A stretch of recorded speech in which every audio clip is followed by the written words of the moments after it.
मुझे प्रार्थना नहीं मालूम, मुझे अपना पूजा का प्रार्थना मालूम था, जो सुबह उठ के चंद्रमा मनसो जातक सो सुजो जो अजायता हम सुभान संजूता विददानम करो तुम्हें प्रथमम सलपुत्री च द्वितीयम ब्रह्मचारिणी हम सुभान संजूता विददानम करो तुम्हें अग्नि नादेव मानस्तु शत्रुवस्से गतोरणे। यही मालूम था मुझे।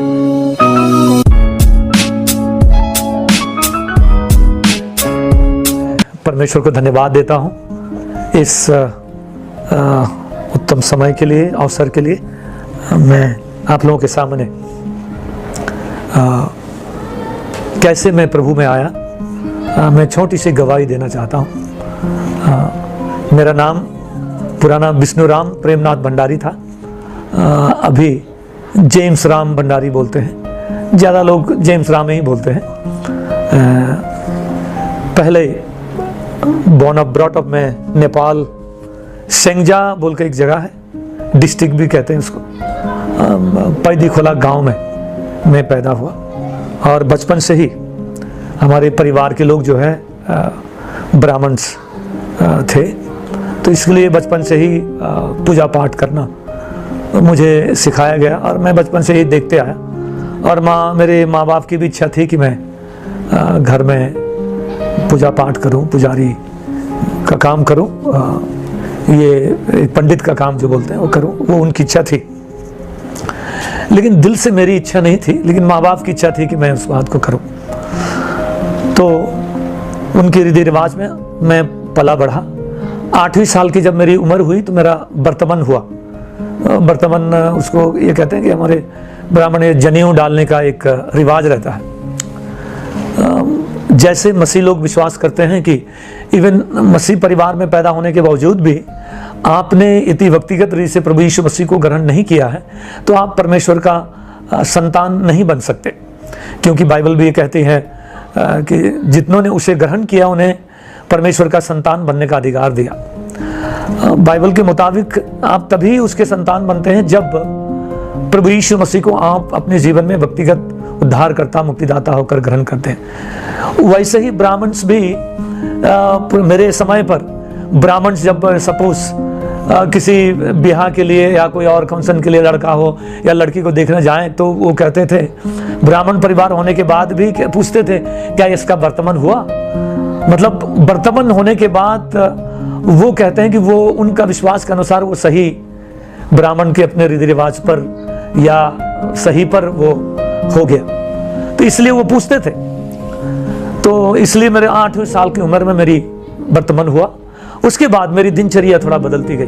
मतलब सुबह मुझे उठना पड़ता था, नहाना पड़ता था। सुबह उठ के नहाया, थोड़ा सा गंगा का पानी, क्योंकि हफ्ते में एक बार गंगा में नहाने जाते थे तो गंगा का पानी लेके आते थे। उसके बाद सुबह अर्ली मॉर्निंग जब उठे, पहला नहाने से पहले ये जो गंगा का पानी लेके आए हैं उसको थोड़ा बाल्टी में हो या जो भी बर्तन में पानी रखा उसमें डाल के उस पानी से नहाते थे। और उसके बाद क्या बोलते हैं, मंत्र जो सिखाया गया था मुझे बर्तमन के दिन, ये मंत्र को जपते थे। उसके बाद फिर कुछ पूजा करने के बाद और टीका लगाने के बाद या अमृत बोले या हमारी भाषा में प्रसाद वो देने के बाद ही फिर मैं स्कूल में जाने के लिए खाना खा के कपड़ा पहन के स्कूल में, ये मेरी दिनचर्या थी। प्रभु यीशु मसीह के बारे में मुझे बिल्कुल ये क्या है कोई पता, कोई जानकारी मुझे नहीं थी। थोड़ा जब बड़ा हुआ तो मुझे ये पता चला कि ये एक क्रिश्चियन बोल के एक लोग हैं जो हमारे भाषा में बोलते थे कि ये गाय खाने वाले लोग हैं। तो उनसे हमारी दिल से ही हम घृणा करते थे। हमारे वहाँ कई भाइयों की उनकी बात चलती थी तो कहते थे इनके बारे में नेगेटिव नकारात्मक बातें ही इनके बारे में बोला जाता था। तो मेरे दिल के अंदर से मसीहों के लिए बड़ी नफरत की भावना थी। तो जैसे मैं बढ़ता गया, पूजा करता था जरूर, लेकिन उन नियमों का मैं पालन खरे रीति से पालन नहीं करता था। कारण वहाँ से मैं काफ़ी दूर स्कूल में 5वीं क्लास हमारे गांव के पास के स्कूल में ख़त्म हुआ। उसके बाद 6वीं क्लास से दूसरी जगह में दूर करीब 6-7 किलोमीटर हमें पैदल चल के 7 किलोमीटर दूर पैदल चल के एक पहाड़ और वैली को चढ़ के क्रॉस करके मुझे स्कूल जाना पड़ता था। स्कूल में भी उस समय काफ़ी रूढ़िवादी थी, मतलब छूत अच्छा माना जाता था। स्कूल से आने के बाद मुझे गंगा जल से छिड़काया जाता था और उसके बाद ही घर के अंदर प्रवेश करने देते थे। तो इस प्रकार की परिस्थिति थी। जब एक दिन जब ये छुआछूत मानने लगे, मैं अपने पुजारी से पूछा, बोला पंडित जी से पूछा, पंडित जी ये क्या बात है कि मंदिर में भी जब ब्राह्मण आता है तो हमारे प्लेट से प्रसाद बड़ी भक्ति के साथ लेता है, लेकिन जो दूसरे जात वाला भी मंदिर के पास आ रहा है और उसको प्रसाद मेरे प्लेट से लेने का हक नहीं है, वो दूर खड़े रहता है और मुझे उसको ऊपर से डालना पड़ता है, छूना भी मना है, ये मंदिर में भी ऐसा क्यों है? तो पंडित जी बड़े गुस्से हो गए, ठीक से लंगोटी पहनना नहीं आता और हमसे सवाल पूछने आ गया, चुप कर। तो मैं डर गया, पंडित जी का ये गुस्सा होना, मैं बड़ा डर गया। उसके बाद मुझे सवाल पूछने की कभी हिम्मत नहीं हुई, लेकिन मेरे अंदर एक सवाल उठा, क्या ये परमेश्वर है जिसकी मैं उपासना करता हूं, जिसे मेरे माँ बाप लोग जो करते आ रहे हैं, जिसके लिए मुझे करने के लिए बाध्य करते हैं, क्या यही परमेश्वर है? क्या और कोई परमेश्वर है जिसने आकाश को बनाया, पृथ्वी को बनाया, जिसने सारे मानव जाति को बनाया? सबका बनाने वाला सृष्टि करता तो एक परमेश्वर है, परंतु क्या यह परमेश्वर है जिसकी मैं उपासना करता हूं? कई हमारे देवता हैं, ग्रह देवता जिसको बोलते हैं, कहीं झांकरी देवता है, कहीं नाग देवता है, कहीं गरमसूर बोल के वहाँ है, साल में एक बार बकरा को काट कर वहाँ खून को चढ़ाते हैं, कहीं वहाँ हमारी भाषा में बोलते हैं भक्कल मानना, मतलब इतना ये मेरा पूरा हो जाएगा तो यहाँ सोना का ये चढ़ाएंगे, वहाँ ये चढ़ाएंगे। कई जगह में मेरे घर के अंदर भी कई ऐसे मतलब मन्नत मान के कई बर्तन जो है, जो बहुत इस्तेमाल किया जाता था, उन बर्तनों को लाल कपड़े में लपेट के वो मन्नत मान के उसको ऊपर चढ़ा देते थे। मतलब जब मन्नत पूरा होगा तब उस बर्तन को उठा लिया जाएगा, तो उससे पहले वहां जाके कभी सोना चढ़ाना है, पीतल चढ़ाना है, लोहा, क्या जो मन्नत माने रहते हैं उसको चढ़ाना पड़ता। तो ऐसी कई बातों से मेरा मन जो है बड़ा कंफ्यूजन में था, मैं दो दिमाग में था, ये क्या सच्चाई है? कौन परमेश्वर है? क्या यही परमेश्वर है? क्या और कोई है? ये सवाल मेरे अंदर था। लेकिन मेरे दिल के अंदर, जैसे मैंने आपको बताया, दिल से मैं चाहता नहीं था कि मैं ये पुजारी बनूं, ये काम करूं। मैंने पिताजी से बोला मैं और पढ़ना चाहता हूं, कहीं जाऊंगा, मेरे को कहीं भेजिए। लेकिन वो मुझे भेजने के लिए तैयार नहीं, मुझे यहीं वहीं पढ़ना है और ये वहीं की धार्मिकता में आगे बढ़ना है और गांव का जो काम है वो सब बातें करना है। उन्होंने मुझे ऐसा शिक्षा दिया और वो ऐसे बढ़ाते गए। लेकिन मेरे मन में एक इच्छा आई कि मैं पढ़ूं या घर से निकलूं कैसे भी करके। तो एक दिन मैंने ऐसा योजना बनाया कि मैं घर से निकलूंगा। हमारे गांव से कुछ लोग दिल्ली वगैरह में निकलने वाले थे, मैं माँ बाप को बिना बताए वहाँ से मैं किसी के साथ नेपाल छोड़कर मैं इंडिया आया। इंडिया आने के बाद मैं दिल्ली में दरियागंज बोल के एक जगह में, हमारी पहचान के एक भाई थे, वहाँ रहता था। वहाँ एक दिन मेरे को ऐसा बोला गया कि मैं पिक्चर देख के आ रहा था वापस, तो घर का लड़का बोले देखो तुम्हारा पिताजी लेने आए हैं, तुमको वापस ले जाने के लिए, जल्दी जाओ। तो मैं डर गया ये सुनते ही, डर के वापस दौड़ के बस स्टैंड में आया और जो बस मिली उसी में चढ़ा। चढ़ने के बाद पूछा ये बस कहाँ जाता है? बोले चंडीगढ़ जाता है। चंडीगढ़ जिंदगी में कभी सुना ही नहीं था, पहली बार सुना था। वो बढ़ गया चंडीगढ़ वाला, गया उसी में चंडीगढ़ आके उतरा। कहाँ जाऊं, क्या करूं, कोई किसी चीज को कोई मालूम ही नहीं था। इतने में ऐसे घूमते घूमते देखा कि एक चौकीदार भैया में देखे, मेरे को देखने से लगा कि ये नेपाल जैसे लगते हैं। मैं पूछा क्या आप नेपाल से हो? जब बोले हाँ मैं नेपाल से हूँ, मेरे में जान आ गई कि कोई तो मिला मेरे को। तो उन्होंने बोला भैया मैं ऐसे ऐसे आया हूँ और मेरे को थोड़ा सा सर झुकाने के लिए 1 दिन की 2 दिन के लिए जगह चाहिए। उन्होंने बोला, मैंने अपनी पूरी कहानी सच सच बता दिया, कुछ भी नहीं छुपाया। तो वो भी गुस्सा हो गए, बोले तुमने गलत किया है, तुम वापस जाओ। मैं बोला भैया मैं वापस जाऊंगा, लेकिन मुझे 2 दिन आप कैसे भी रुकाओ, यहाँ आया हूँ तो कुछ देख लो। तो मेरे रिक्वेस्ट करने के बाद उन्होंने अपने पास रखा। रखने के बाद पिक्चर देखने की, अब नया नया आया था गांव में, तो कभी पिक्चर हमने सुना था, देखा कभी नहीं था। तो यहाँ भी पिक्चर हॉल खोलते खोजते गया, तो पिक्चर हॉल मिली, गया पिक्चर देखता। रोज पिक्चर देखना मेरा काम था। तो इतने में एक अकाउंटेंट नेपाली अनिल कुमार बोल के एक भाई मलयाली जो केरला में से थे, वो मिले। वो वहाँ अकाउंटेंट थे, वो भी पिक्चर देखने में बड़े माहिर, और मैं भी, जैसे हिंदी में कहते हैं ना चोर चोर मसेरे भाई। तो हम लोग दोनों की अच्छी दोस्ती हो गई, समझे ना, अच्छी दोस्ती हो गई। तो इसने बोला यार तू मेरे साथ रह, मैं मालिक से बोलता हूँ, मैं हमारी कंपनी में तेरे को कुछ छोटा मोटा काम मिल जाएगा। तो मेरे को तो सोने में सुहागा बोलते हैं ना, तो बोला ठीक है। तो उन्होंने बात किया, तो मुझे चपरासी के रूप में भर्ती कर दिए। वहाँ नौकरी मिल गई मेरे को। फाइल इधर उधर लाना है, सफाई वफाई करना है, और चाय वाय पिलाना है। तो चाय भी ऐसी फ्री मिल जाती थी, दोपहर का खाना भी मिल जाता था। मेरे लिए तो सोने में सुहागा हो गया। तो वहीं फिर मैं हमारे नेपाली भाई को छोड़कर अनिल के साथ में रहने लगा, रोज पिक्चर जाने लगा। इतने में, लंबी चौड़ी कहानी है, मैं बोलते जा रहा हूँ लग रहा है। तो मैं, इनकी पिताजी की, अनिल कुमार के पिताजी की तबीयत खराब हो गई। तो उन्होंने बोला कि मैं विष्णु, मैं जा रहा हूँ केरला, अगर तेरे को आना है तो मेरे साथ चल सकते हैं, मैंने केरला दिखा देता हूँ। तो फिर एक डर था कि नौकरी छूट जाएगी। तो फिर उन्होंने जब बोला तो नौकरी तो और कोई मिल जाएगी, ऐसी नौकरी मिलने में कोई बड़ी बात नहीं है, मिल जाएगी, तो फिक्र मत कर। तो फिर मैं सोचा छोड़कर उनके साथ ऐसे में केरला में पहुंचा।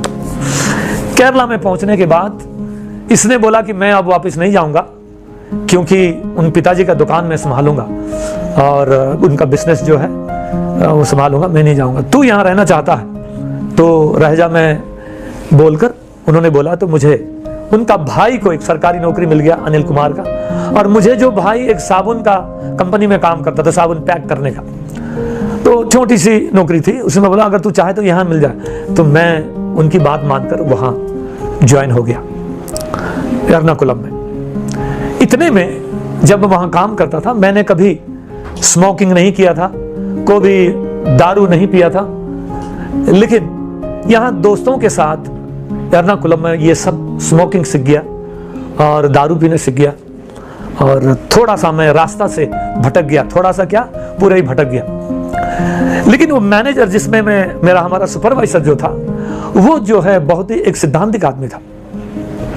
मैं उस समय छोटा सा लड़का था, सोचिए 16-17 साल का लड़का, क्या छोटा सा लड़का था। और उस समय बोलते थे कि ये देखने में बड़ा अच्छा लगता, स्मार्ट था बोलते हैं उस समय। अभी तो इतना उम्र हो गया तो स्मार्ट सब चला गया।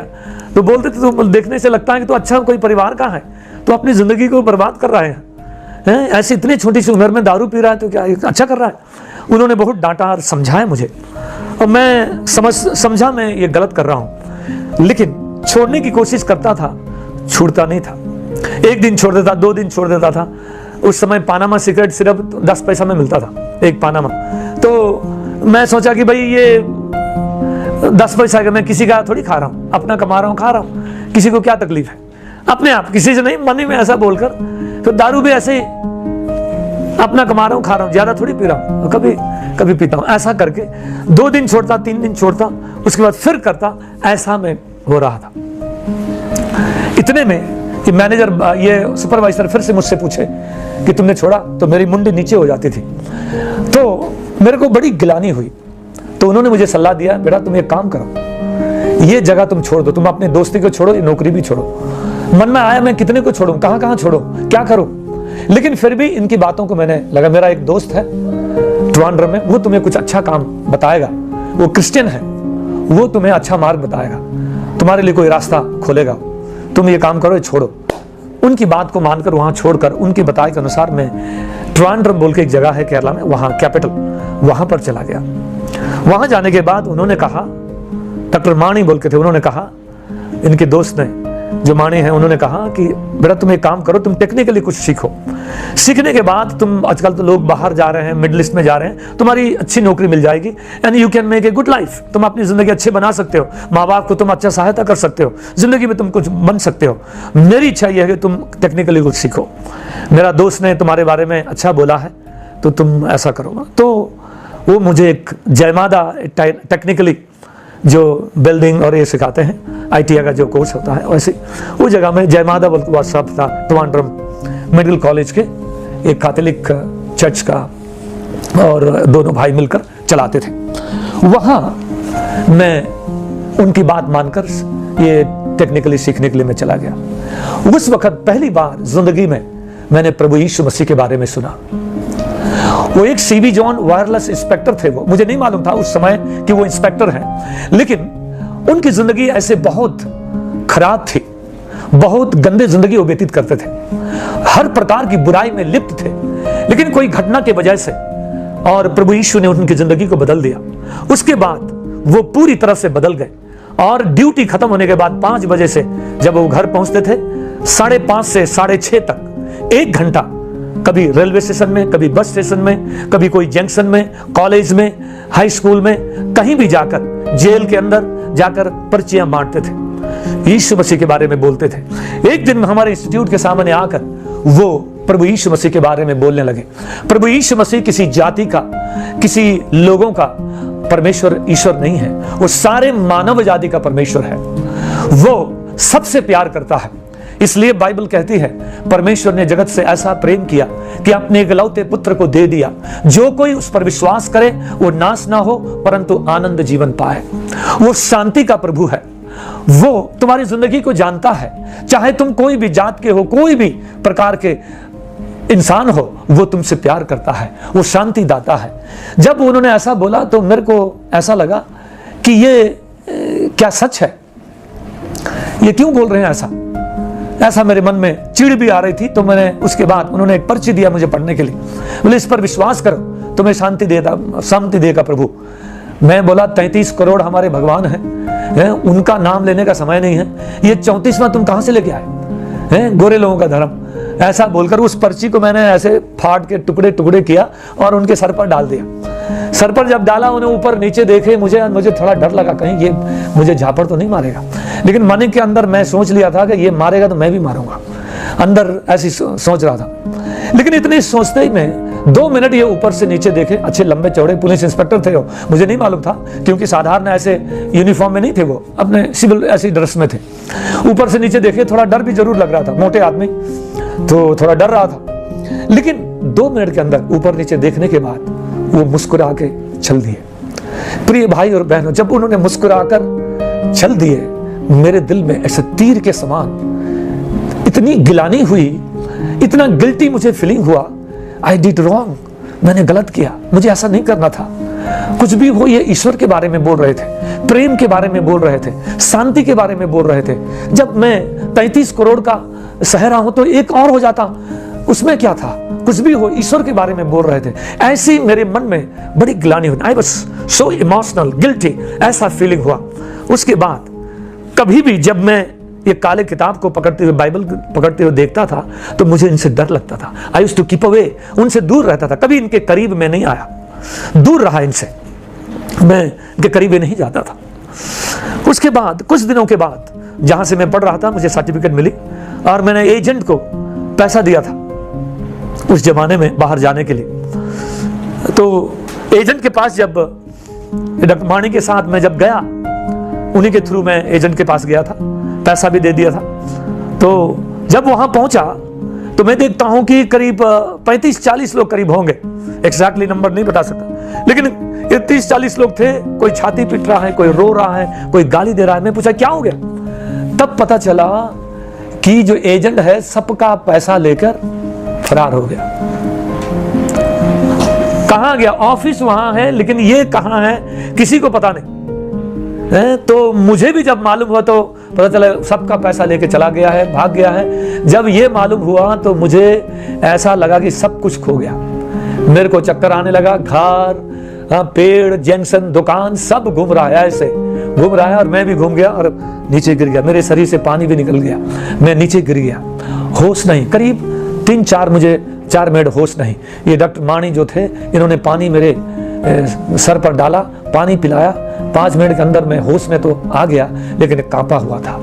I lost the hope of my life. मुझे ऐसा लगा मैंने माँ बाप की बातों को नहीं माना, पूजा करने को मैंने त्याग दिया, भगवानों को छोड़ दिया और सब माँ बाप की भी बातों को नहीं माना। सबको त्यागने के कारण ये हो सकता है ये भगवान की सजा है, मार है। मेरे जैसे आदमी को जीना बेकार है, सबसे अच्छा मर जाना अच्छा है। मैं ऐसे जाकर माँ बाप को क्या बोलूँगा, क्या मुंह दिखाऊंगा, किसी लायक का मैं नहीं हूँ, मरना अच्छा है। ये मेरे अंदर थिंकिंग होने लगी। ये डॉक्टर माणी जो मुझसे बोलने लगे, विष्णु तू फिक्र मत कर, आई विल हेल्प यू। लोगों ने तो 20,000, 25,000, 15,000, 10,000 खो दिए, तुम्हारा तो सिर्फ 5,000 है। कोई बात नहीं, मैं हेल्प करूंगा तुम्हें, जब तुमको नौकरी मिल जाएगी तब मेरे को धीरे से पे करना। ये मुझे समझा रहे थे, लेकिन कोई भी मेरे दिल के अंदर नहीं जा रही थी। मैं सारी घर का याद कर रहा था, माँ बाप को याद कर रहा था और अपने पूजा पाठ को याद कर रहा था। और मैं वापस दिल में ये सोच लिया था कि अब जीना बेकार है, मैं कहीं जाऊंगा, अपने लाइफ को खत्म करूंगा, मैं कौन हूं, क्या हूं, किसी को पता नहीं चलेगा, ये जीना बेकार है, मरना अच्छा है। बोलकर वापस मैं आ गया वहां से, वो मेरे कमरे में छोड़ दिए। लेकिन मैंने उसी दिन शाम को मेडिकल स्टोर में गया। नींद की गोली ज्यादा खाने से मर जाते हैं, इतना मुझे मालूम था। 2 दुकान में गया, नींद की गोली लिया। उसके बाद डेट्रॉल के 2 छोटे बोतल खरीदा और बैग में डाला और वापस आकर मैं इसको झोले में डालकर मैं बस स्टैंड में गया। ट्रिवांड्रम मेडिकल कॉलेज के बस स्टैंड में जाकर मैं सीसोर में जाऊंगा और ये पीऊंगा और ये 2 गोली खाऊंगा, वहीं खत्म हो जाऊंगा। किसी को नहीं मालूम चलेगा कौन है, क्या है। ज्यादा होगा तो समुद्र में ये लोग डाल देंगे, मछली मेरा शरीर खा लेगा। ये मेरी थिंकिंग थी। तो मैं वहाँ थिंकिंग होकर मैं बस के अंदर बैठा। बस के अंदर जब बैठा था तो पूछ रहा था कि बस कहाँ जाती है। कोवलम बोल के एक जगह है, तो वहाँ जाने के लिए ये जाती है। पूछा तो उसने बोला ये जाएगी, तो मैं उसी में जाके बैठा। उसमें कोई नहीं था उस समय। उसके बाद धीरे से कंडक्टर आ गया, ड्राइवर आ गया, कुछ लोग भी आ गए। तब मेरे अंदर कोई कहता है तू मरने से पहले उस आदमी को जाके मिल जिसको तूने पागल कहा था, जिसका तूने बुरा व्यवहार किया था। तो ये मेरे मन में आ रहा। मैं फिर बोला क्यों उसको जाके मिलता हूँ। तो बस से उतरा। फिर जब मैं क्यों जाऊं, और उसको तो मैंने पागल कहा था। फिर चढ़ने लगा। जब अंदर बैठता हूं फिर ये होता है, फिर उतरता हूं। इतने में कंडक्टर मेरे पास आकर टिकट ले रहा, मैंने नहीं लिया। तो उसने बोला कि ये तुम्हारी बाप की गाड़ी नहीं है, तू उतरता है चढ़ता है, लेना है तो ले, नहीं तो जा। मैं कुछ नहीं बोला, मैं अपने दुख में था, उतर गया। फिर दूसरी बस में चढ़ा, वहां भी यही होने लगा। आखिर में मैं सोचा कुछ भी हो जाके मिलता हूं। लेकिन मुझे ये कहां रहते हैं, क्या है, कैसा है, कुछ भी नहीं मालूम। एक आदमी से पूछा, एक लोग हैं जो काला किताब पकड़ते हैं। उस समय मुझे यह भी नहीं मालूम था कि ये बाइबल है। ये काला किताब पकड़ते हैं और प्रभु यीशु मसीह के बारे में पर्चियां देते हैं। तो जिससे पूछा था उसने बोला क्या ये गीत भी गाते हैं। मैं बोला हाँ वो गीत भी गाते हैं। तो उसने फिर मेरे को डायरेक्शन बताया, यहाँ जाओ, यहाँ से सीधा तुम निकल जाना। जब कंपाउंड वॉल खत्म हो जाएगा तो तुम राइट को मोड़ना। वहां आज उनका प्रार्थना का दिन है, सही ढोलक की आवाज सुनाई देगी या ड्रम की आवाज। तो वो ड्रम का अगर बज रहा है तो वहीं जाना, नहीं तो पूछना किसी से यहाँ प्रार्थना वाले कहाँ रहते हैं। एग्जैक्टली वैसे मैं चला गया। तो मैं वो ड्रम की आवाज सुना तो चला गया। तो वहां एक स्मॉल छोटा सा शेड था, वहां नारियल के पत्तों का बनाया हुआ एक शेड था। चर्च ऑफ गॉड बोल के चर्च का एक छोटा चर्च था वो एक। तो वहां जाके जब प्रार्थना हो रही थी, सब लोग ताली बजा रहे थे और बहुत कोई उछल रहे थे, पराए लोग उछल रहे थे। अन्य क्या, अभी मेरे को मालूम है कि अन्य भाषा बोल रहे थे, लेकिन उस समय मालूम नहीं था, उछल रहे थे बड़ी। तो मैं बोला ये सबके सब पागल कैसे हो गए। 2-3 लोग अगर उछलते पागल हो जाते तो ठीक है, लेकिन ये सबके सब ये कैसे। लेकिन 15 मिनट करीब मैं देख रहा हूं, तो थोड़ी देर के बाद ये शांत हो गए। शांत होने के बाद मेरे मंदिर सवाल में आया, ऐसे आया कि कोई मेरे मंदिर कह रहा है तू जाके बैठ, ये प्रभु के लोग हैं, कोई हानि नहीं करेंगे तेरे लिए। दूसरा कह रहा है तूने इनको पागल कहा है, बुरा किया है, ये तुझे मार के कुएं में डाल देंगे। ये दोनों संघर्ष मेरे अंदर हो रहा था, जाऊं कि नहीं जाऊं, ये हो रहा। कुछ आखिरी में मैं सोचा खुद तो मैं मरने के लिए जा ही रहा हूं, अगर ये लोग मार देते हैं तो और अच्छा है। मैं जाके एकदम पीछे बैठा बिल्कुल हिप्पी था मैं, लंबे बाल थे, टोपी लगाया हुआ था, पीछे से देखने से पता भी नहीं चलता था कि वो लड़का है कि लड़की है, ऐसा था। मैं एकदम पीछे जाके बैठा। तब पादरी साहब खड़े होकर बोलने लगे, प्रभु यीशु मसीह वो हर एक मानव से प्यार करता है, वो तुम्हें शांति देना चाहता है। वो किसी जात और भात को परमेश्वर ने नहीं बनाया है। परमेश्वर ने सिर्फ 2 जात बनाया है, स्त्री एंड पुरुष। बाकी जात और भात के जो मनुष्य का बनाया हुआ ढकोसला है, परमेश्वर ने नहीं बनाया है। परमेश्वर सबसे प्यार करता है। परमेश्वर का वचन प्यार है और तुमसे प्यार करता है। वो तुम्हें जानता है और तुम्हारे लिए वो क्रूस पर बलिदान हुआ। तुम्हारे अपराधों को, पापों को उसने अपने ऊपर ले लिया। इसलिए तुम्हें शिफा देने के लिए, तुम्हें शांति देने के लिए, तुम्हें जीवन देने के लिए, तुम्हें मार्ग दिखाने के लिए यीशु ने अपने जीवन को क्रूस पर बलिदान कर दिया। तुम्हारे अपराध के कारण उसके हाथों में कीले ठोके गए, पांव में कीले ठोके गए, सर में कांटों का मुकुट पहनाया और उसको क्रूस पर टांग दिया गया और कहा सब कुछ, यीशु ने कहा सब कुछ पूरा हुआ। वो तुम्हारे लिए है, वो शांति देना चाहता, तुम्हारे लिए सब कुछ यीशु ने पूरा कर दिया है। वो तुमसे प्यार करता है, वो तुम्हें जानता है, वो शांति दाता है। जब उन्होंने कहा, मेरे अंदर सवाल आया, क्या ये सच है? क्या वो मुझे जानता है? नेपाल में एक गांव में रहने वाला एक पुजारी को क्या वो जानता है? क्या ये सच है? अगर ये सच है तो इस यीशु को मैं जानना चाहता हूं, अनुभव करना चाहता हूं। मुझे प्रार्थना नहीं मालूम, मुझे अपना पूजा का प्रार्थना मालूम था, जो सुबह उठ के चंद्रमा मनसो जातक सो सुजो जो अजायता हम सुभान संजूता विदानम करो तुम्हें प्रथमम सलपुत्री च द्वितीयम ब्रह्मचारिणी हम सुभान संजूता विदानम करो तुम्हें अग्नि नादेव मानस्तु शत्रुवस्से गतोरणे। यही मालूम था मुझे, लेकिन ये प्रार्थना क्या है ये कुछ भी नहीं मालूम। मैं बोला, प्रभु अगर तू सच है, अगर मेरे पापों के लिए आप क्रूस पर बलिदान हुए हैं, मेरे श्राप को, मेरे अधर्म को, पापों को आपने अगर क्रूस पर ले लिया है, अगर आप शांति दाता हैं, अगर वो मुझे जानते हैं, आप मेरे लिए क्रूस पर बलिदान हुए हैं, तो मैं आपको जानना चाहता हूं, अपने लाइफ में अनुभव करना चाहता हूं। Somehow I want to know, taste you, know you। प्रार्थना नहीं मालूम था, ये मैं कह रहा था। इतने में सोचते सोचते पता नहीं मेरे अंदर एक गिलानी होने लगी और मैं रोने लगा, बिलक बिलक के रोने लगा, बच्चे के समान रोने लगा। उसके बाद एक पास्टर C.I. एलेक्स थे, उनके पास जाकर उनके पांव पर मैं गिर पड़ा। उन्होंने बोला, बेटा तुम मुझसे माफी मत मांगो, तुम यीशु से मांगो। मैं घुटने में जाकर मैंने कहा, प्रभु मैं पापी हूं, आपके और आपके लोगों के खिलाफ मैं बहुत बुरा भला कहा हूं, मुझे क्षमा कर, मेरे दिल में आ, मुझे शांति दे। ये 4 शब्द मैं बार बार रिपीट करते रोते रहा था, अपने आप को कंट्रोल नहीं कर पा रहा था, ऐसे रोते कहने लगा। उसके बाद पासवान ने मुझे, मैं खड़ा हो गया, वो मुझसे पूछने लगे, तुम कैसे यहां आए? तो मैंने अपनी कहानी बताई और ये जो मेरे झोले में था इस बात को उनको दिखाई। तो उन्होंने कहा, वो मेरे दोनों हाथ से गले लगाकर मेरे से लपेट कर वो भी रोने लगे, मैं भी रोने लगा। और उन्होंने कहा, यदि तुम बुरा मत मानो तो मेरी 3 बेटियां हैं, तुम मेरे साथ रह सकते हो यहाँ, तुम मेरे बेटे हो। ये प्रभु की योजना है कि तुम इस प्रकार से यहाँ, तुम यूं ही नहीं आए हो, प्रभु ने तुम्हें यहाँ लाया है। पास्टर ने मुझे अपने घर में रहने की पनाह दी। उसी दिन मैं जाकर अपना सामान लाकर उनके साथ मैं उनके घर में रहा। उन्होंने मुझे न्यू टेस्टमेंट दिया। मैं आपको कहना चाहता हूँ, मेरी जिंदगी उस दिन, मेरी जिंदगी बदल गई। यीशु मेरे दिल में प्रभु होकर मेरे दिल में आया, मेरी जिंदगी बदल गई। और उस दिन से लेकर आज के दिन तक मैं कहना चाहता हूं आप लोगों को कि यीशु भला है, वो विश्वास योग्य है। All may let you down, but Jesus will never let you down। सब आपको छोड़ देंगे, भूल सकते हैं, लेकिन प्रभु आपको कभी नहीं छोड़ेगा, कभी नहीं भूलेगा। हो सकता है मेरे भाई और बहनों, आपके मित्र, आपके भाई बहन, आपके माँ बाप और आपके मामा चाचा सब लोग अकेले कर देंगे, अकेले छोड़ देंगे, कोई आपका साथ नहीं देगा। लेकिन मैं अपने जीवन के अनुभव से मैं आपको कहना चाहता हूं, यीशु आपको कभी नहीं छोड़ेगा।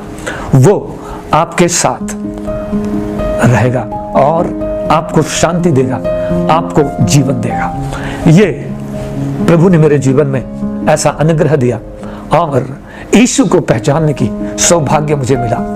आज अगर मुझसे आप सवाल पूछोगे, मेरे पास एक जवाब है। जेम्स या विष्णु, तुम्हारी जिंदगी के सबसे सुनहरा, सबसे अच्छा सौभाग्य अगर तुम अपनी जिंदगी में कहोगे तो किस बात के लिए कहोगे? मैं कहूंगा वो दिन मेरे लिए सबसे सुनहरा, सबसे अच्छा और उत्तम दिन था जिस दिन यीशु मेरे जीवन का प्रभु हो गया, जिस दिन मैं उसका संतान बन गया।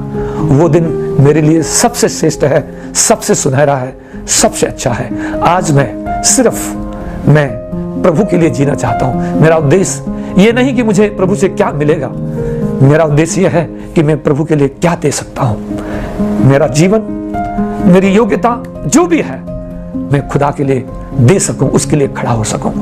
मेरी नम्र निवेदन और प्रार्थना आप सबके लिए यह है कि उसके मोहब्बत को, उसके प्यार को आप जानें, उसके बेटे और बेटी बन जाएं और उसके प्यार को जानकर प्रभु के लिए आप आगे बढ़ सकें। प्रभु आपको आशीष दे। धन्यवाद सुनने के लिए और इस मौके के लिए, मुझे अपनी गवाही बताने के लिए आपने यह मौका दिया। प्रभु आपसे प्यार करता है, उसके प्यार को जाने। प्रभु आपको आशीष दे। धन्यवाद। Thank you.